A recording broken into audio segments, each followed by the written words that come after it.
Watch the new tub video. Why is this image creepy? I mean, it looks like a human, but it's not. My man, this does not look like a human at all. This looks like the You're Not Perfect guy from Courage the Cowardly Dog. This shit looks like it's a, like, thumb person from one of Mr. Fluke's Fluglies from Spy Kids. This shit does not look like a human, if you ask me. It's not. Let's take it a step further. Why is this thing creepy? This thing's kind of cool. I take it back.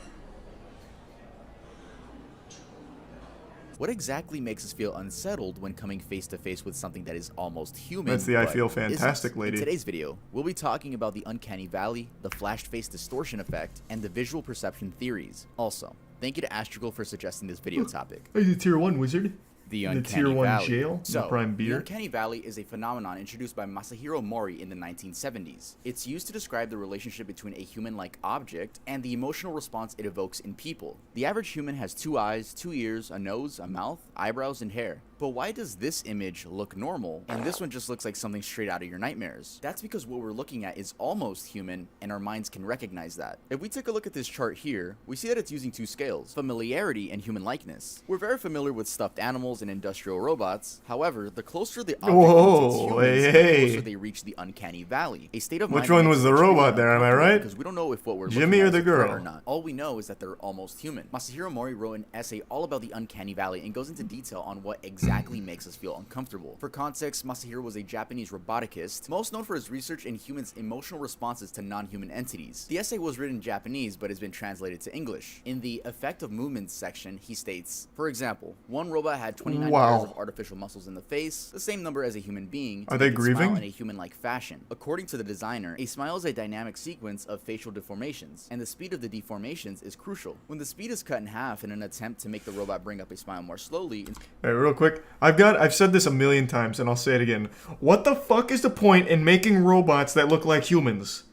Why? That doesn't do anything to help us. Like, if we want robots to, like, do chores or something, it could just look like a goddamn drone. It doesn't need to look human-like, right? It makes no fucking sense unless they're sex robots. Outside of fucking it, why even make it look human at all? It could just look like a drone. As long as the job gets done, it doesn't matter if it looks like my grandpa, right? It could just look like a giant hunk of metal doing the task to adequately. The only possible logic I could see with making a robot that looks human is to fuck it. Which I don't think every robot needs to double as a sex bot.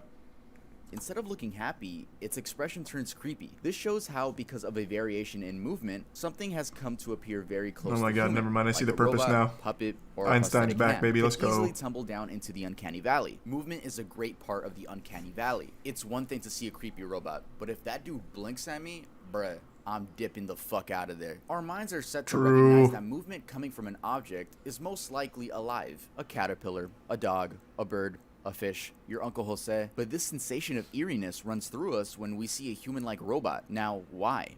Why do we feel this way? There's not really a specific answer. This is just a phenomenon that everyone seems to agree on. But many people theorize that the reason us as humans have this sharp emotional ability to recognize other humans is because maybe at one point, recognizing other humans was a living necessity. Again, that's just a theory. No, not a game theory. Or that is an interesting idea. That's something I think about from time to time. Early human beings had so much shit that they had to learn that today would make no sense to us. There probably was a time when you wouldn't be able to recognize if what you were looking at was a human being or not. I think about that a lot. And also, I remember this from a movie called, I think it's The Man from Earth. There was a time in our history where we would watch someone go to sleep and they never wake up and we just wonder why. The concept of death eluded us. That's just baffling to me, to think about that.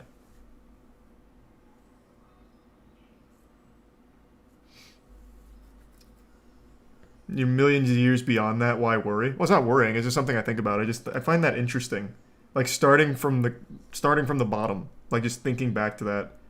What's now become just, like, basic common sense for humans was something that had to be learned over so many years. Just kind of cool to think about, I guess.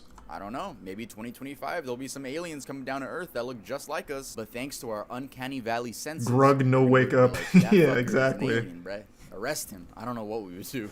So, how does a roboticist or an artist avoid the uncanny valley? Well, Masahiro Mori explains that this can be greatly avoided by not combining robots and humans. Many problems will be faced, including that of false smiles. When robots seem disingenuous smiling simply because they don't have all the muscles our face does, and their movements are far more coordinated than ours. We've talked enough about the uncanny valley. Now let me give you some specific examples. Tara the android. If you have watched previous videos on my channel, then you might remember Do we know us talking Tara? about a video called I Feel Fantastic. Oh, it's her.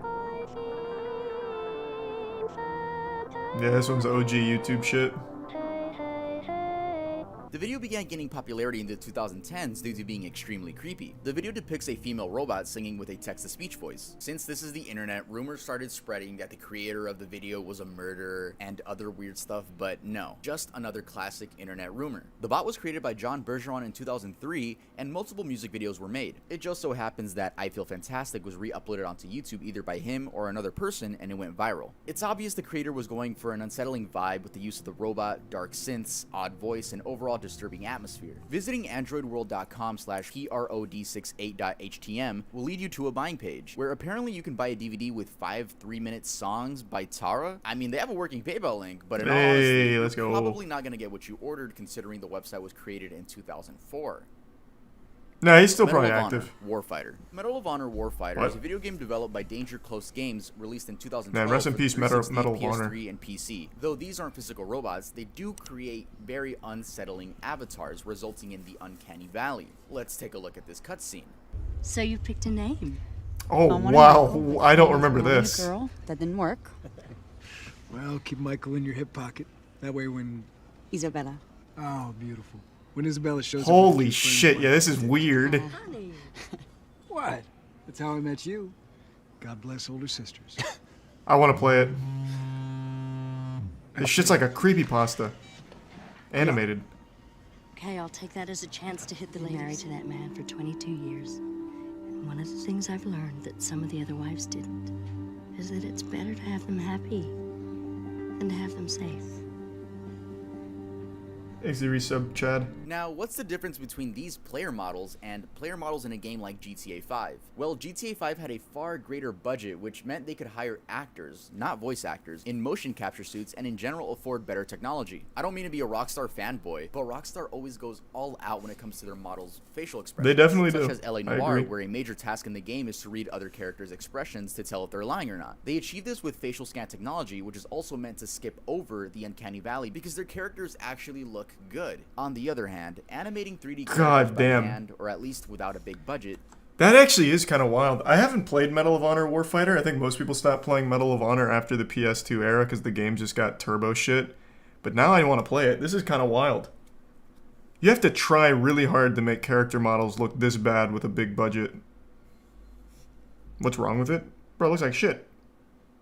What do you mean? and trying to make them look hyper-realistic Looks super not weird. only lead to an ugly design, They look but like very awkward greased movements, specifically corpses. in the hair, eyes, and head. I feel I should say this again. This is a phenomenon, not a fact. I'm sure there's a handful of people out there that are scared of Trevor Phillips because he looks like the Uncanny Valley. But the game made $1 billion 3 days after its release date in 2013, so Zioris and probably Richard. not the majority. Off topic, but as a toddler, I was always afraid of the Chuck E. Cheese animatronics, specifically their eye movements. Like, Hey, stop come on. blinking. You're not supposed to blink. You're a robot. But now that I'm older, I actually invented a piece of body protection that actually scares the Chuck E. Cheese animatronics and lets them know to not fuck with you. It's the Earl hat. Look at that. It's the Oh, it's a Earl merch hat. plug. We also got the I don't exist sweatshirt. But what's that? You don't like pastel colors? Good That's shit. completely okay. We also got the black Earl hat. In case you want to pull up Kendrick some school, just dropped? you know, Did let he? People know that Nice. animatronics can't fuck with you.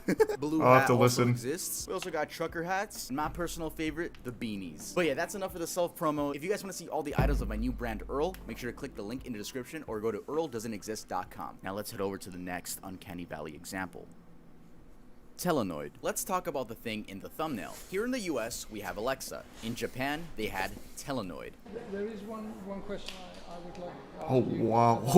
My case, he, you know, oh, he moves so we cool. had had it in 20 years and in the phone market too. It's like a But like a people fetus. aren't using it. because Created in 2010 by Hiroshi Ishiguro, Jesus Telenoid Christ. was a telecommunications avatar, which meant that when connected to your phone, Like a it would weird mimic the marshmallow other person thing. on the line's facial movements, and their voice would come out of the robot to, quote, make the call more enjoyable. The eyes follow you around, and the Telenoid is also 31.5 inches tall and has short limbs in order to make it huggable. Yup, so if you get horrible news and you're receiving it through a Telenoid, all you gotta do is pick it up, hug it, and start crying.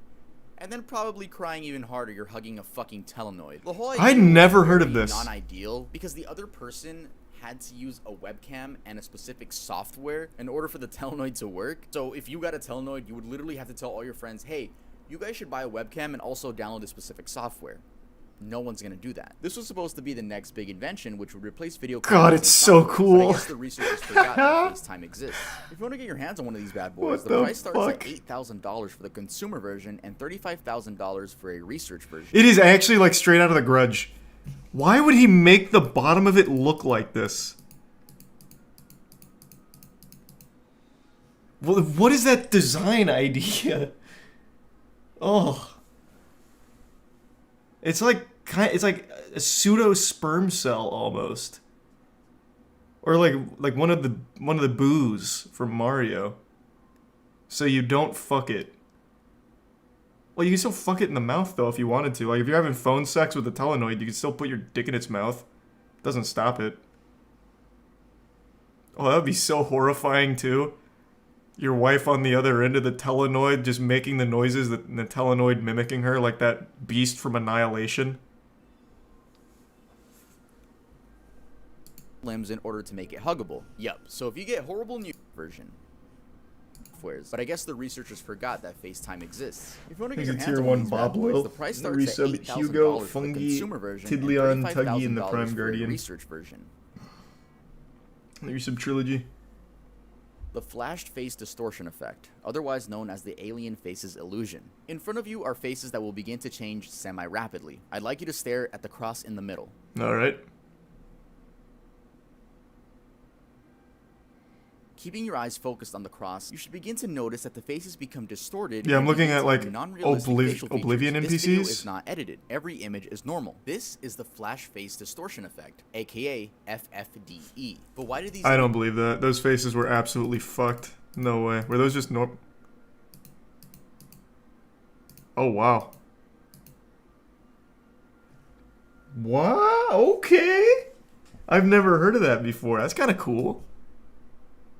Alright, I fuck with that. Edited. Every image is normal. This is the flash face distortion effect, aka FFDE. But why do these images become alien-like? This is because our brain is trying to fill these gaps through peripheral vision using our memory. Obviously, it has a hard look time like doing Titans. that, and the flickering Yeah. of the images doesn't help it at all either. Our brain does its best to detect faces, which is why we see faces on random objects. This part of the brain is called the amygdala, a section of our brain that is commonly thought to form the core of a neural system for processing fearful and threatening stimuli, including detection of threat and activation of appropriate fear-related behaviors in response to threatening or dangerous surroundings. At the end of the day, the FFDE is a phenomenon based on our peripheral vision facial detection skills, since our brain just likes to assume that all faces are normal at first glance. I'd also like to show you guys an illusion called the Thatcher illusion. Here's a normal image of me. Look how hot I am. Then we flip it around and oh wow, I'm hideous. Anyone can do this. All it takes is a photo editing software. All you gotta do is flip your eyes and flip your mouth upside down and then flip that image 180 degrees. This illusion is the best supporting evidence as to how our brain just assumes a face that we're looking at is normal. Visual perception theory. This is what the creepiest phenomenons and illusions fall under. Visual perception is the ability to see, organize, and interpret one's environment, aka our brains just assuming things. If you're this deep into the video and for some reason you don't believe that our brains don't assume things for us, let's take a look at this video. This mask is not going to change in direction of rotation. Was that Charlie Chaplin?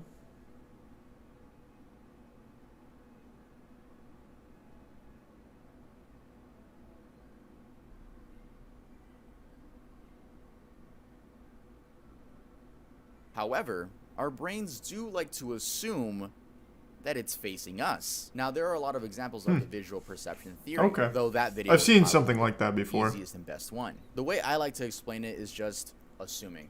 Our brains just think they know everything. I don't know why. I don't know why she thinks she knows everything. The next theory for visual perception is called the bottom-up theory, and that means understanding a concept's individual components before we understand the whole thing. For example, if you were to individually analyze my mouth and eyes in this image without me rotating it, after some time you'd be like, wait, that's not right. But that's simply too much work for us, so we'd rather much let our brains do the work for us and assume that a face is a normal face. So, to end this video off, this image is creepy because it falls under the uncanny valley. And also, he's pretty fucking ugly.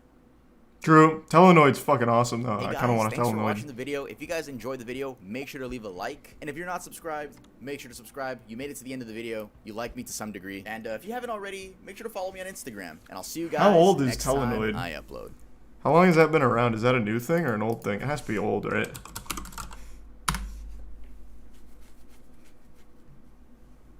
(2011).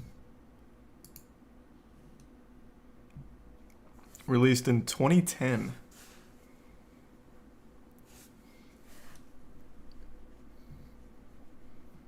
God, it's so fucking cool.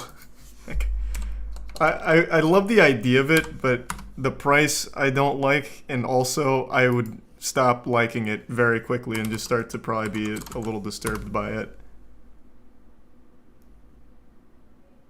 They even have one with a nutsack on it, I guess.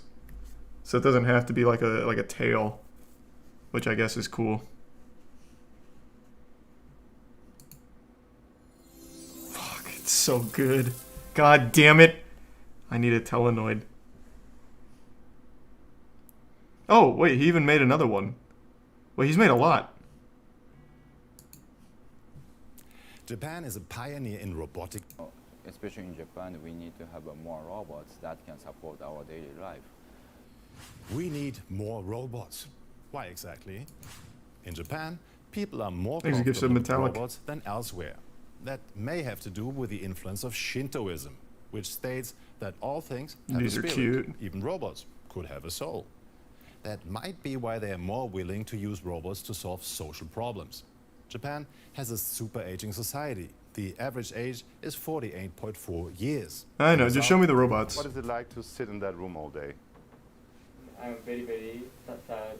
Sad. I'm very sad.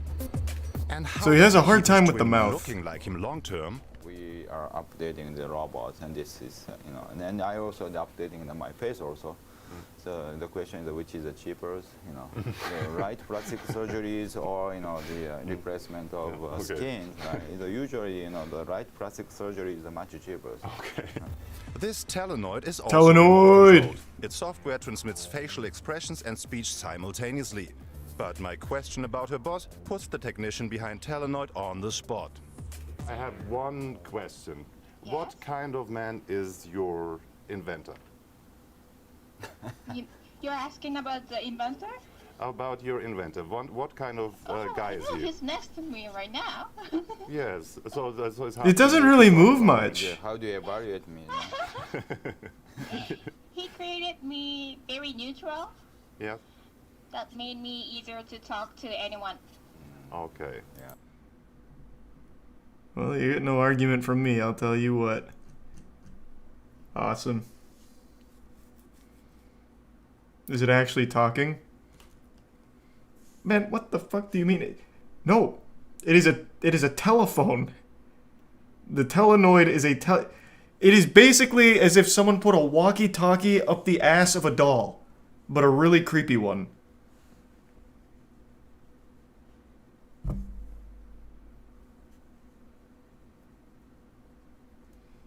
Thanks, 3-sub ace.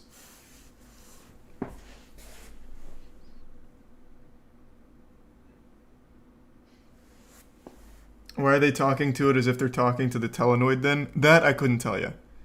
But it is just a phone call with a webcam. So according to Tuv in the video, if you want to use Telenoid, the person you're on the phone call with needs to download a specific software and have a specific webcam, and it'll mimic your facial movements and shit.